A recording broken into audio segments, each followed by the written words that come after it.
Good morning everyone, I hope you guys are having a great time today.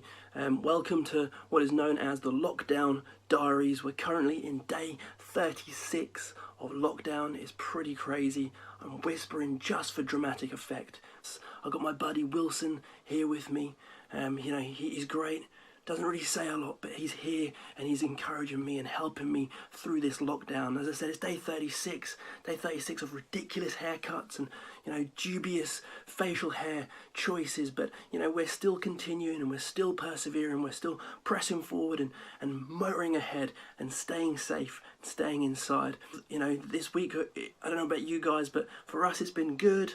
We've had some pretty bad days, I'll be honest. There's been some fighting over homework. There's been some, fighting over which way we should go for a walk, what we should wear, what we should eat. There's been lots and lots of arguments, and that's just been me and Annie. And it's easy within the midst of this just to kind of, I guess, some ways get a bit down, possibly get a little bit sort of like frustrated about everything that's going on. We can begin to kind of maybe lack a bit of, where are we going, what's going on with all this. All of our excitement that we had has kind of dwindled. There's only so much we can do in the garden or in the house, and it's kind of getting at times a little bit challenging.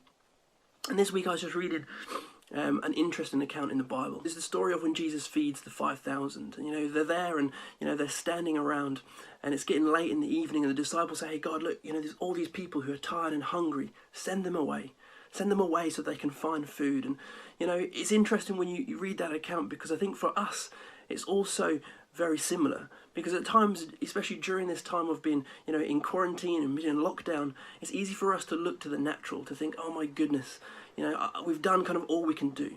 What's going to happen here? What's next for us? Where are we going to go with this? What is the end in sight going to be? Just like the disciples did, they were looking at those people and seeing a need, and their reaction was to God and go, well, God, send them away. Get rid of them. Here's our response to it. This is what we can do. We've only got a few loaves of fishes. But I love the words of Jesus, because it says in Matthew 14, Jesus says, they don't need to go away. You give them something to eat. And they said to him, we only have, 5 loaves and 2 fish. And he said, bring them here to me. And I love those words that Jesus said. They don't need to go away. Because, at times this week, man, I've just felt the pressure of trying to homeschool. I've felt the pressure of trying to, keep the kids entertained. I've felt the pressure of trying to do everything that I need to do. And at times it's felt like, man, I just can't do it. God, I literally can't do this. This is all, not even God, just looking to myself and thinking, man, I just can't do this anymore. But I love the words of Jesus. It says they don't need to go away.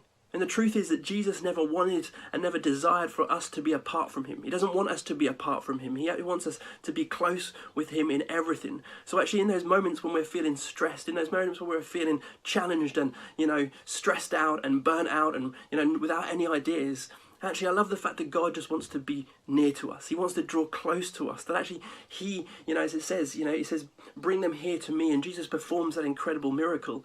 And actually, it's the same for us, that actually God has everything that we need.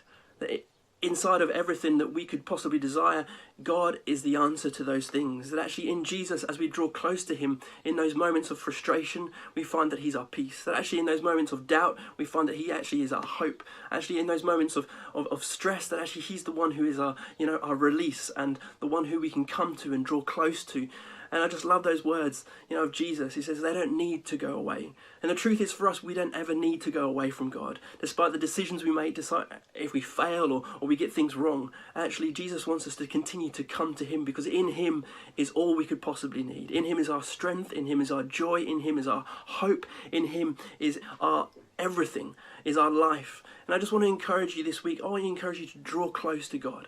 In those moments where you feel like things are maybe, going a bit too far, you don't feel like you can cope, draw close to God, and whether that's through maybe singing, whether that's through praying, whether that's through reading your Bible, just getting a moment or two away just to do those things. I want to encourage you to draw close. If you want to find out more about drawing close, then our kids team are doing a great job right now. They've got a great message about drawing close to God. Actually, let's make that our desire, that we're going to draw close to God in every single moment of, every single day. When we need him most, let's draw close to him, because actually in him is everything that we could need.